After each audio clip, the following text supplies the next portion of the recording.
Welcome back to another episode of Automotive Insight. Today's repair is the 2015 Jeep Grand Cherokee 3.6 liter. This is also the same vehicle that we did the lifters and the rocker arms and the camshaft in. 3 days after returning the vehicle, the customer states that the vehicle starts overheating on acceleration only. I was able to duplicate it. If you drive normal cruising, speed is the temperature is where it's supposed to be. You accelerate, it creeps up to about 3/4 of the way and comes back down as you start cruising again. So let's check it out.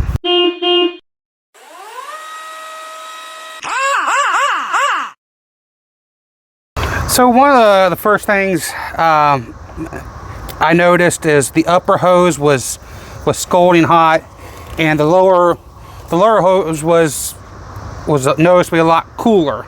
Which, I mean, technically, that's how a radiator is supposed to work, but it was just too much of a difference. So, first thing, we'll check. Obviously, the cooling system is cool. We're going to check the coolant level. That's good. You made sure the coolant fan was working. In referring to the difference in the temperature in the upper and lower hoses, it could be a concern that there's not much flow. So that could lead to a water pump. That could be a thermostat. That could be a clogged radiator. Those are probably the three most common things. The cooling system, I hardly run into a clogged radiator system nowadays unless somebody's added stop leak to it. The cooling systems are usually pretty good, and they get a long, good life without getting a bunch of buildup. And plus, it also has heat in the cabin, so I don't think this is a water pump issue just because everything's flowing. And I thought maybe it had sort of a slightly loose one. You accelerate, it just can't move that much water.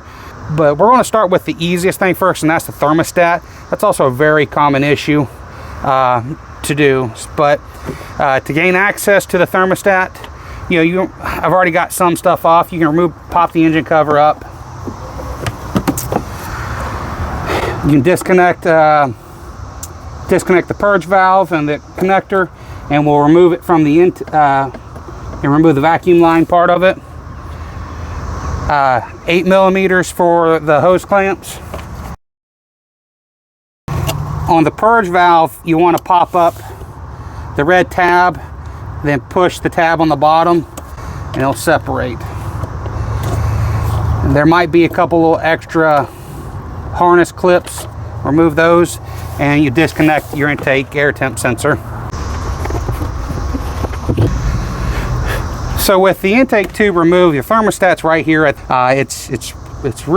not that hard to get to. But upon further inspection, this has an aftermarket thermostat in it. I've had one fail, but it was overheating constantly. That was because the thermostat failed completely. So I don't know what it is, but it's kind of notorious that aftermarket stuff. I know we harp on it and joke around about it, but where you have to just end up getting an OE part. So that's what we're going to do. It's the easiest thing to try. So I had already had the serpentine belt removed. I just went ahead and spun the water pump just to make sure I didn't hear anything odd, and I don't. But to remove the serpentine belt, 3/8 drive ratchet, and you can pry up on the tensioner and remove the belt that way. This would be a good time to drain the cooling system if you want to. I'm not going to. But to remove the thermostat, we're going to leave it on the upper hose for the moment. But there's two 10 millimeter bolts. We'll take that out.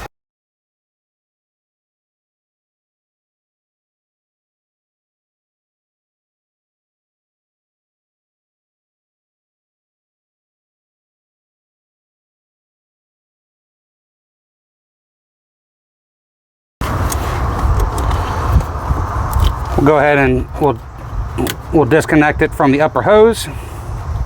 We'll remove the upper hose clamps.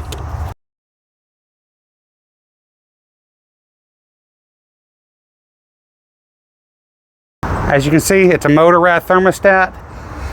That is the same brand that I have put on and I had failed that had failed, causing an overheating issue. That is why, instead of going back with another one, we put an OE one on there. Go ahead and we'll rinse off.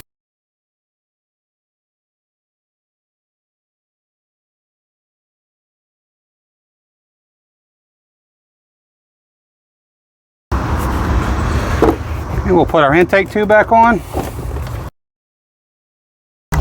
Plug in our sensors and valves.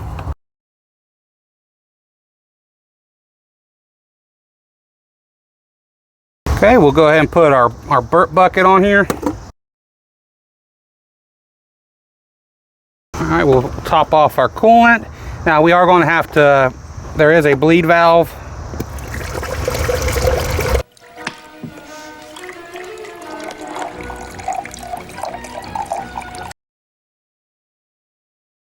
The engine's off at this time, but we got our bucket filled up partially, and we're going to just crack the bleeder.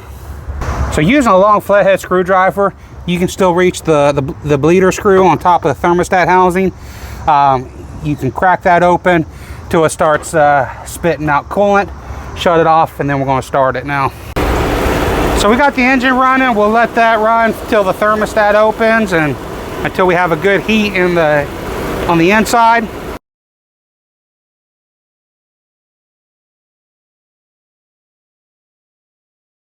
Got our cooling system burped. Woo.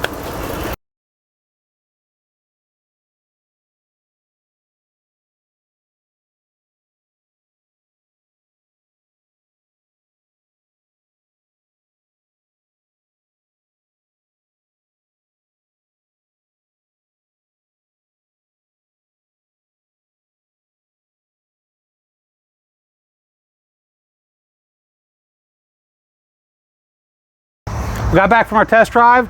The temperature gauge stayed where it was supposed to be. No more overheating or rising temperature while accelerating. So the aftermarket thermostat was the issue on this one.